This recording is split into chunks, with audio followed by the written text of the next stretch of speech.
Okay so ကျွန်တော်ဒီနေ့မှာတော့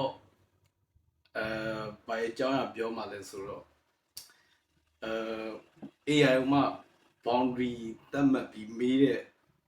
စတိုင်ပေါ့နော်အဲအကြောင်းအရာလေးဝေမျှအဲအကြောင်းအရာလေးဒီနေ့ကျွန်တော်အနေနဲ့ပြောပြချင်တာပါ AI ကို boundary ဘယ်လိုသတ်မှတ်မေးရလဲပေါ့နော်အခု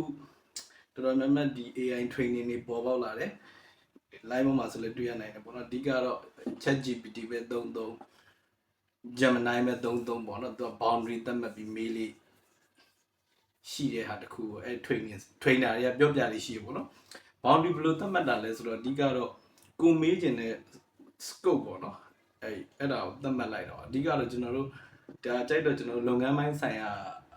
လူတွေနဲ့ပိုသက်ဆိုင်မယ်ထင်ပါတယ် scope ကဘယ်လိုသတ်မှတ်လဲဆိုဥပမာဆိုကြစို့ကျွန်တော်အနေနဲ့ project တစ်ခုလုပ်မယ်ပေါ့နော်အဲ project တစ်ခုမှာဆိုလို့ရင် system တစ်ခုတည်ဆောက်မယ် project လိုမျိုးပေါ့နော်ကျွန်တော်က ID သမားဆိုတော့ဥပမာဆိုကြဆိုအဲသက်ဆိုင်တဲ့ document တွေ PDF တွေ research paper တွေအားလုံးစုလိုက်တယ်ပေါ့နော်ဓာတ်ပုံတွေလည်းပါမယ် PDF တွေလည်းပါမယ်ဆိုတဲ့ဖြင့်အဲ့ဒီအတစ်ခုကိုကျွန်တော်တို့ Google Gemini ရဲ့ Gen မှာ set up လုပ်လိုက်တယ်ပေါ့နော် boundary သတ်မှတ်လို့ရအောင်အဲ့ Gen ထဲမှာဆိုလို့ရင်ဒီ project manager ဖြစ်သူ့ကိုသတ်မှတ်လိုက်တယ်ပြီးလို့ရင်ကျွန်တော်ကအဲ့ဒီအတွက် documentation တွေပေးလိုက်တယ်ပေးပြီးတော့သူ့ကိုမေးလိုက်တယ်ပေါ့အဲ့အောင်လို့ရင်ဒီ boundary သတ်မှတ်ပြီးမေးတာဖြစ်တာကြောင့်မို့ဒီ scope area တွေကနေကျွံမထွက်သွားတော့ဘူးပေါ့ဒီ AI ကနေကျွန်တော်တို့ကို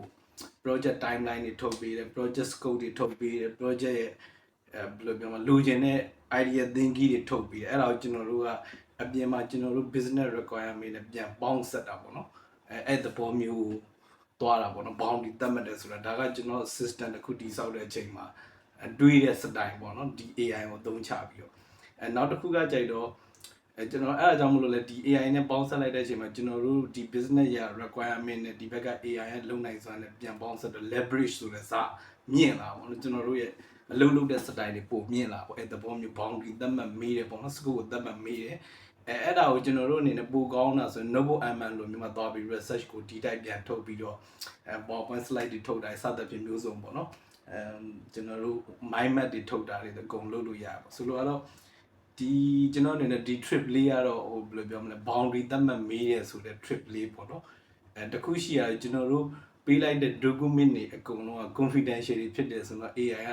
public ကို access train သွားနိုင်တယ်ပေါ့ဒါတော့ responsible AI အနေနဲ့နည်းနည်းလေး short ရှိရပေါ့နော်ကျွန်တော်တို့ပုံမှန် design thinking ရပေးတဲ့ document တွေဟိုဘယ်လိုပြောမလဲကျွန်တော်တို့ domain knowledge တွေဟိုမှာပြီးတယ်ဆိုတော့အဲ့လောက်ထိကိစ္စမရှိဘူးပေါ့နော်အဲ့the ball လေးတော့ရှိပါတယ် okay so အားကြောင့်ကျွန်တော်အနေနဲ့ဒီ topic ကတော့ boundary သတ်မှတ်မေးရပေါ့နော် AI ကို scope သတ်မှတ်ပြီးတဲ့အကြောင်းလေး tip လေးပေါ့နော်ဝေမျှချင်တာပါအားလုံးကျေးဇူးတင်ပါတယ်